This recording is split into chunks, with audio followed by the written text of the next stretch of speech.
얼마 전 뉴스를 통해서 많은 국민들의 공분을 샀던 인물, 불법 촬영물과 관련된 각종 의혹 외에도 직원 폭행, 생닭 살생 강요, 마약 투약, 횡령 등의 혐의로 경찰에 체포된 한국 미래기술 양진호 회장을 아시죠?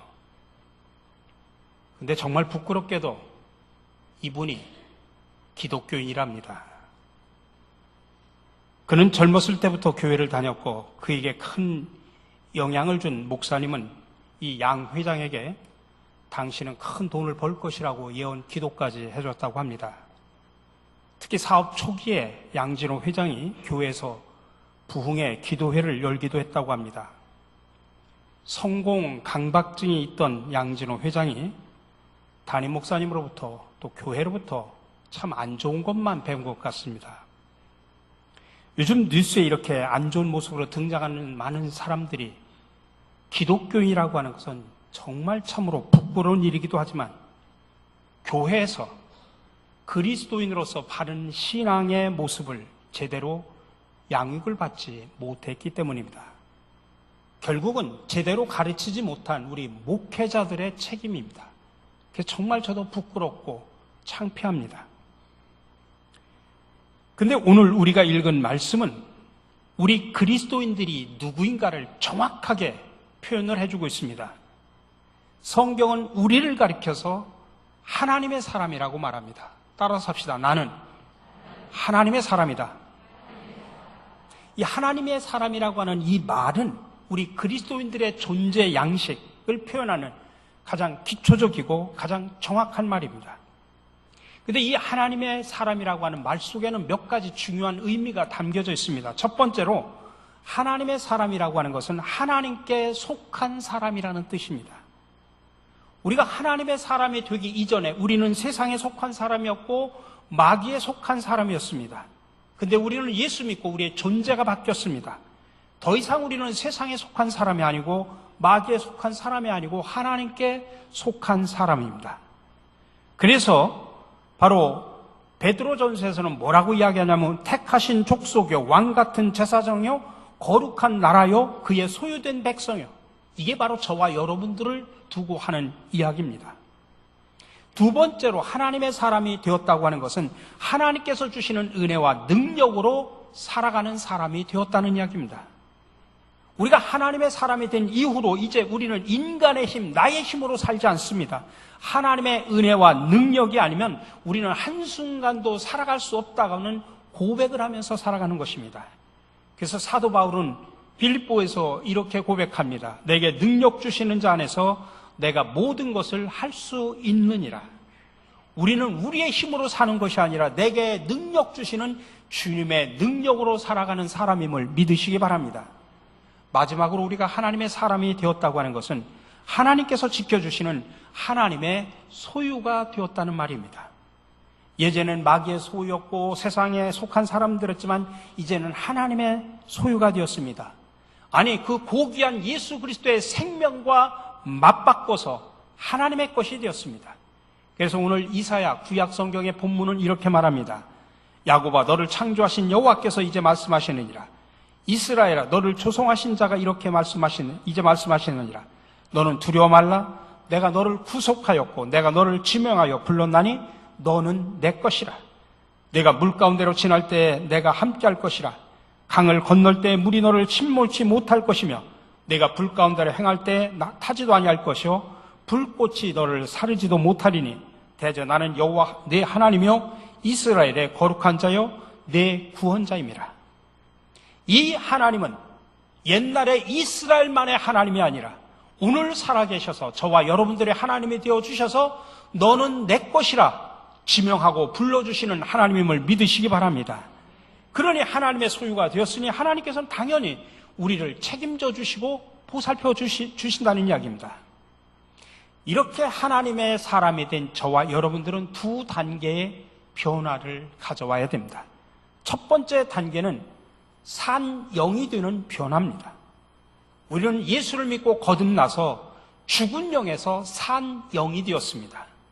그래서 하나님의 사람들은 산 영이 되어서 영원한 생명을 소유한 자임을 믿으시기 바랍니다. 그러나 우리가 산 영으로 멈춰서는 안 됩니다. 하나님의 사람에게 나타난 두 번째 변화 단계가 있는데 이것은 살려주는 영이라고 하는 것입니다. 고린도전서 15장 45절에 보면 첫사람 아담은 산 영이 되었고 마지막 아담인 예수님은 살려주는 영이 되었다라고 말하고 있습니다.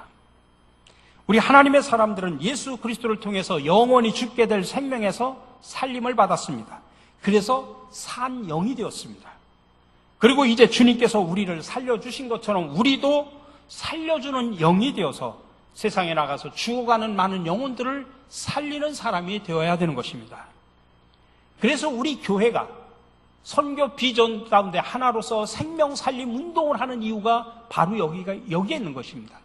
내가 산영의 축복을 받은 구원받은 백성으로서 거기서 머무는 것이 아니라 세상에 흩어져서 많은 영혼들을 살려주는 영으로 생명을 살리는 사람으로 일꾼으로 살아가자고 하는 것입니다. 이렇게 산영이 된 축복을 이웃에게 나누어 살려주는 영이 되는 저와 여러분들이 되시기를 주님의 이름으로 간절히 축원합니다.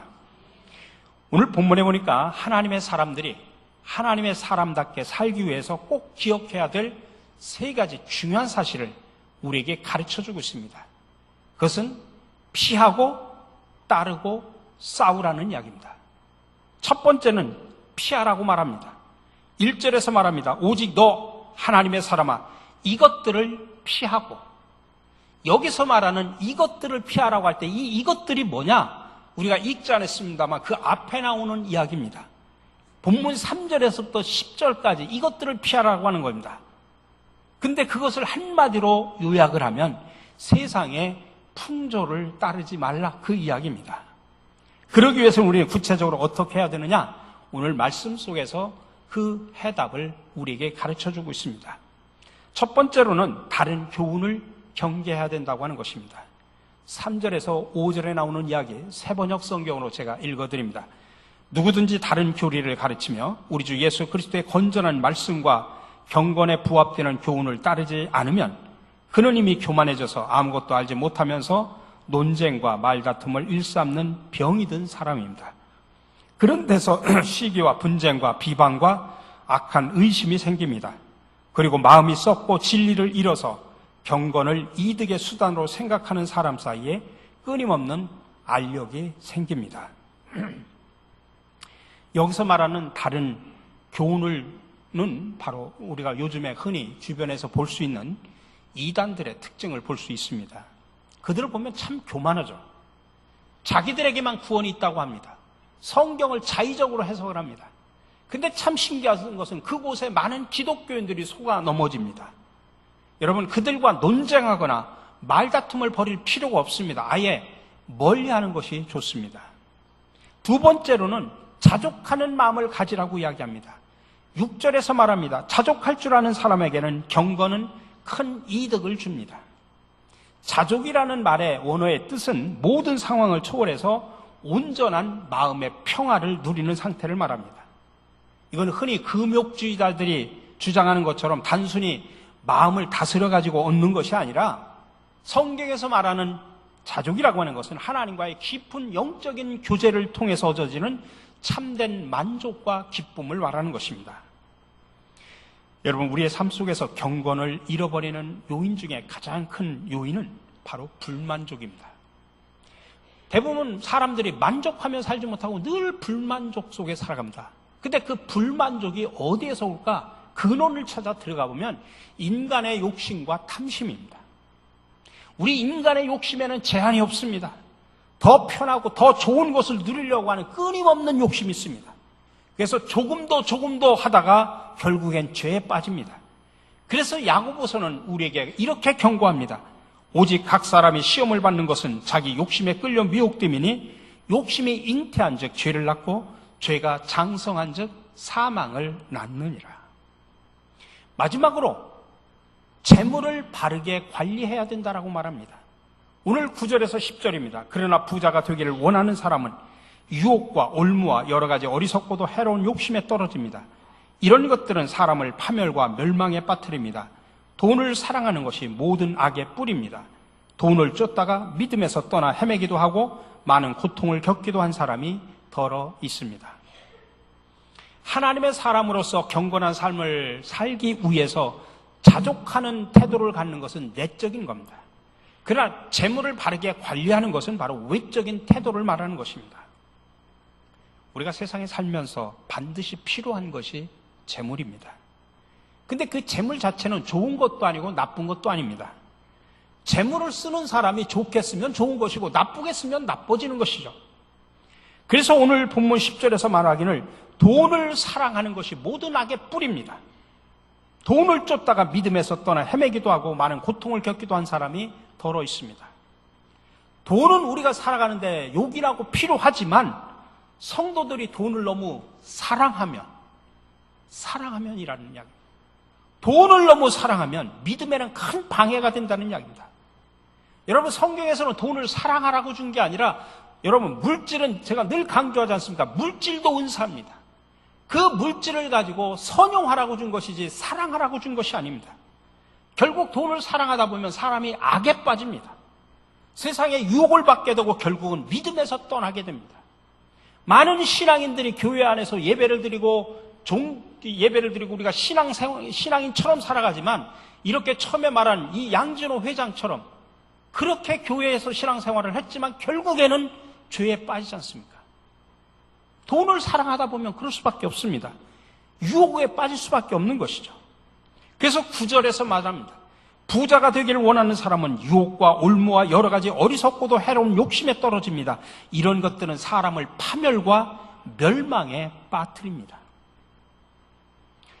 여러분들 요즘에 해외여행을 많이 다니시죠? 다니다 보면 여러 가지 호텔이나 숙소를 많이 하는데 이 세계적인 호텔 체인 운영 회사가 있는데 홀리데이 인이라고 하는 호텔이 있습니다. 그 회장에 클라이머라고 하는 분이 회장인데 이분은 독실한 크리스천입니다. 근데 몇 년 전에 은퇴를 하시면서 그는 이런 말을 했습니다. 나는 내가 경영하는 호텔에 도박장인 카지노를 절대로 두지 않기로 하나님과 약속을 했습니다. 저는 그 약속을 오랜 세월 지켜왔습니다. 그러나 지난 주주 총회에서 애틀란타 시티 지점에 카지노를 시설하도록 결의를 했습니다. 그러므로 이제는 하나님과의 약속을 지킬 수 없는 처지에 놓였으니 차라리 내가 회사를 떠나도록 결심을 한 겁니다. 자기는 하나님과 그 약속을 했는데 결국에는 주주총회에서 카지노를 어느 지점에다가 세우자 통과가 돼가지고 자기가 하나님과 한 약속을 자기는 깼으니 차라리 내가 회사를 떠나겠다 하면서 그는 창업자인데 회사를 놓고 그는 은퇴를 해버렸습니다. 하나님의 사랑으로 세상의 풍조를 피했던 그를 하나님은 일평생도록 그에게 은혜와 복을 내려주셨다는 사실을 기억하셔야 됩니다. 이렇게 우리가 피할 것은 정확하게 피해야 됩니다. 그리고 나서 또 오늘 권면하기를 따르라고 표현합니다. 따를 것은 피할 것은 피해야 되지만 따를 것은 따라야 된다. 오늘 11절입니다. 오직 너 하나님의 사람아 이것들을 피하고 의와 경건과 믿음과 사랑과 온유와 인내와 온유를 따르며 하나님의 사람은 세상을 따라가는 사람이 아니라 의와 경건과 믿음과 사랑과 인내와 온유를 따라서 살아가야 된다고 하는 것입니다. 여기서 말하는 의라고 하는 것은 하나님의 마음에 합당하게 살아가는 삶을 말하는 것입니다. 성경에서 말하는 의는 그겁니다. 세상에 살면서 내가 기준이 아니라 하나님의 말씀을 기준으로, 내 삶의 기준으로 하면서 살아가는 것, 그게 바로 성경에서 말하는 의입니다. 경건은 하나님의 성품을 닮아가는 것을 말합니다. 그래서 성경은 꼭 경건이라는 말을 쓸 때 경건은 훈련해야 된다라고 말합니다. 왜 그럴까요? 죄악된 성품으로 살아가는 우리들이 하나님의 사람이 되어서 하나님의 성품을 닮아서 그렇게 살아가야 되는데 우리 인간의 본성 속에 아직도 죄된 성품이 자리 잡고 있기 때문에 하나님의 성품을 닮아서 살아가는 게 결코 쉬운 것이 아니다라는 이야기입니다. 그래서 기도와 말씀으로 끊임없는 훈련을 해야 우리 안에 있는 죄의 성품을 잠재우고 내 안에 예수 그리스도의 마음과 주님의 성품을 닮아갈 수 있다고 하는 것입니다. 그런 끊임없는 훈련이 없이는 경건하기를 어렵다는 이야기입니다. 그러지 못하면 하나님의 사람으로 살아갈 수 없다고 하는 것입니다. 그래서 경건은 훈련해야 된다라고 말하는 것입니다. 믿음을 이야기합니다. 어떤 상황 속에서도 오직 하나님만 바라보고 하나님만 신뢰하며 하나님께 순종하는 삶을 말합니다. 살다 보면 힘들고 어렵죠.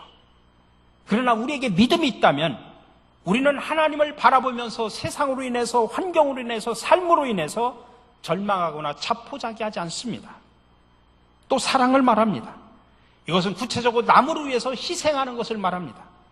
사랑의 본을 보여주신 예수님처럼 나 자신을 희생함으로 다른 사람에게 유익을 주고 다른 사람을 살리는 것이 바로 사랑의 본질입니다. 인내를 말합니다. 어떤 역경과 고난 속에서도 낙심하거나 좌절하지 않고 끝까지 믿음을 지켜나가는 것입니다. 우리가 세상에서 하나님의 사람으로 살아간다고 하는 게 결코 쉬운 일이 아닙니다. 세상이 끊임없이 우리를 유혹하기도 하고 우리를 역경과 고난 속으로 내몰아치기도 합니다. 그러나 어떤 역경이 우리 신앙의 길을 막는다고 할지라도 승리를 주시는 주님을 기억하면서 믿음의 길을 달려가야 됩니다. 마지막으로 온유를 말합니다. 다른 사람을 너그러운 마음으로 이해하고 포용하는 것입니다. 하나님께서 우리를 용납을 해주신 것처럼 우리도 형제와 이웃을 주님의 마음으로 용납하고 이해하는 것입니다. 그게 바로 하나님의 사람이 마땅히 추구해야 될 삶의 모습입니다. 이런 6가지의 신앙의 덕목들은 하나님의 사람이 하나님의 사람답게 살아가는 그런 구체적인 실천이라고 하는 실천의 내용들이라고 하는 것입니다. 우리가 이런 모습으로 살아갈 때 우리는 세상 속에서 저 사람은 하나님의 사람이라고 인정합니다. 이것은 세상 사람과 하나님의 사람의 구분되는 기준이기 때문에 그렇습니다. 우리가 이렇게 살아갈 때 우리는 세상 속에서 많은 사람들을 살리는 영으로 살아가는 것입니다. 우리 사랑하는 성도 여러분, 의와 경건과 믿음과 사랑과 인내와 온유를 따라서 하나님의 사람답게 살아가시길 바랍니다. 그렇게 살아가심으로 인해서 세상에 생명을 전달하는 살려주는 영으로 살아가시기를 간절히 축원합니다. 마지막으로 싸우라고 이야기합니다. 오늘 12절에서 말합니다. 믿음의 선한 싸움을 싸우라. 영생을 취하라. 여기서 이 싸우라고 하는 말의 문자적인 원어의 의미는 뭐냐면 상을 얻기 위해서 경쟁하라는 뜻입니다. 바울은 특별히 이 선한 싸움에 대해서 이야기를 많이 했는데 이 선한 싸움을 다른 말로 표현하면 영적 싸움이라고 말할 수 있습니다. 우리의 인간의 삶 자체가 참 싸움의 연속입니다.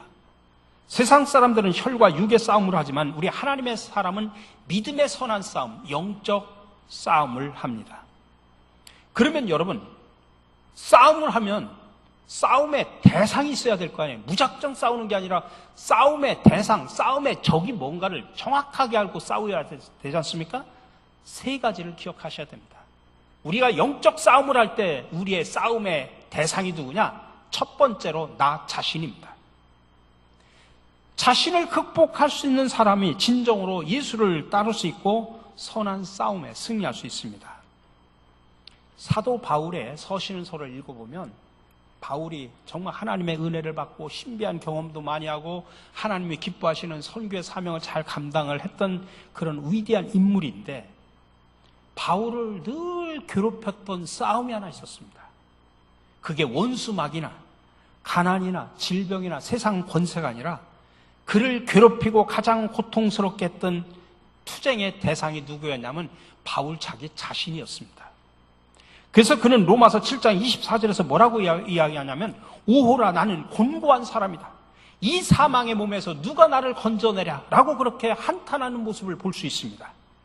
그리고 로마서 7장 23절에서 말하기를 내 지체에는 다른 법이 있어서 내 마음의 법과 싸운다고 말합니다. 내 지체에 있는 죄의 법에 나를 포로로 만드는 것을 봅니다. 그렇게 안타깝게 말합니다. 그러니 자신과의 싸움이 너무나 힘들고 어렵다고 하는 것을 고백하는 겁니다.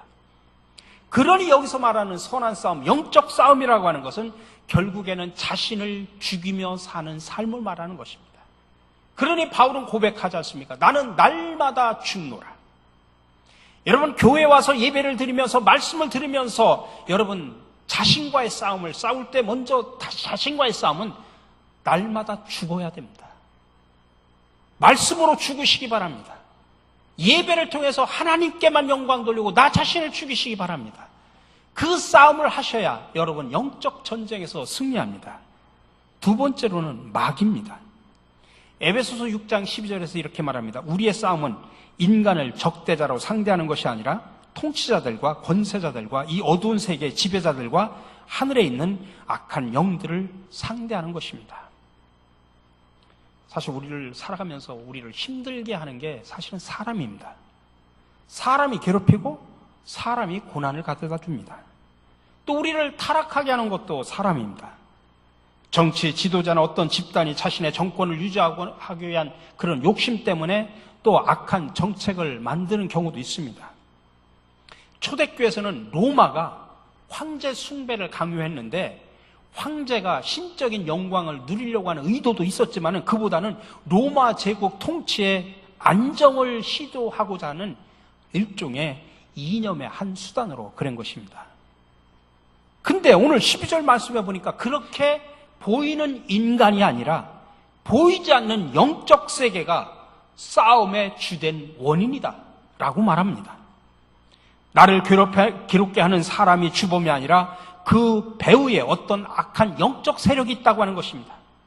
황제 숭배를 강요하는 인간이 또 권세 있는 자가 배후가 아니라 그 뒤에 어떤 영적 세력이 있다고 하는 것입니다.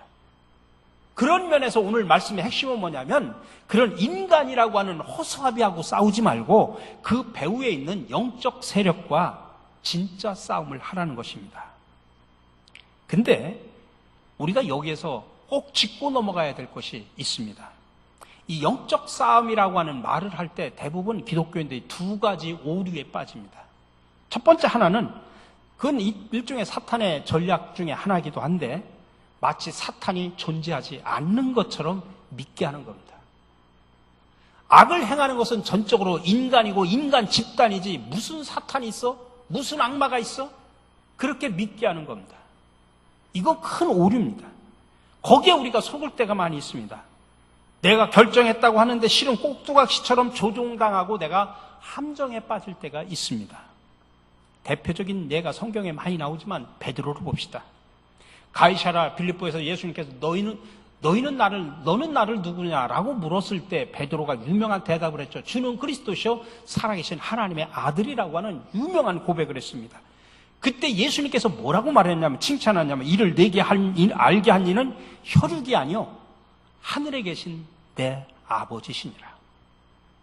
근데 얼마 후에 예수님께서 제자들을 모아놓고 내가 고난을 받고 십자가에 죽고 3일 만에 다시 살아날 것이다 라고 이야기를 할 때 베드로가 뭐라고 그랬냐면 예수님을 꾸짖었다라고 말합니다. 그러면서 뭐라고 했냐면 주여 그리 마옵소서. 이 일이 결코 주님에게 미쳐서는 안 됩니다. 그렇게 말한 겁니다. 그러자 예수님께서 돌변해가지고 안색이 변해가지고 뭐라고 이야기하냐면 사탄아 내 뒤로 물러가라. 너는 나를 넘어지게 하는 자다. 네가 하나님의 일을 생각하지 않고 도리어 사람의 일을 생각한다라고 꾸짖었습니다. 여러분 베드로 입장에서 생각을 해보면 얼마나 억울합니까? 아니 자기 입술로 고백했는데 한 번은 막 하나님이 가르쳐 주신 거다라고 칭찬을 하더니 또 한 번은 자기가 예수님을 말렸는데 이번에는 사탄아 뒤로 물러가라 그런 심한 말을 들었으니 얼마나 억울하겠습니까? 사실 자신이 믿고 따르는 스승이 고난을 당한다는데 말리지 않을 사람이 어디 있습니까? 말리는 게 당연하죠. 근데 바로 여기에서 영적 싸움의 실체가 드러난다 이 말씀입니다. 사탄은 이런 베드로의 인간적인 정과 생각을 이용해서 하나님의 일을 막으려 했다 이 말이에요. 그러므로 혈과 육을 가진 우리 인간들은 항상 조심해야 됩니다. 여러분 내가 생각하는 것이 얼마나 어리석고 때로는 사탄으로부터 이용당할 때도 있다는 사실을 기억하셔야 됩니다. 또 하나 오류는 또 반대로 너 모든 것을 다 영적인 현상으로 바라보는 겁니다. 하나님의 뜻에 어긋난다고 생각하면 모든 게 다 사탄의 탓이야. 그렇게 돌리는 겁니다. 여러분 악을 만들어낸 것에는 세 가지가 있습니다. 하나는 인간의 죄가 있고 하나는 커다랗게 구조악이라는 것이 있습니다. 그리고 마지막으로는 이 사탄과 악의 영들이 있습니다. 먼저 개별 인간이 죄를 짓습니다. 이것이 오래 쌓이고 사회화가 되면 구조악이 되어서 이제는 개별 인간의 행동을 규정합니다. 그리고 인간과 사회를 악한 방향으로 이끌고 가는 영적 세력들이 있다는 말씀입니다. 이것들 중에 지금 현재 악을 만들어내는 것이 무엇인가를 정확하게 파악하고 분별할 수 있어야 됩니다. 그래야 처방과 대처가 가능한 것입니다. 근데 모든 것을 다 악마의 탓이다, 사탄의 탓이다 돌리면 실제로 악을 행하고 있는 인간의 죄에 대해서는 관가할 수도 있다는 이야기입니다.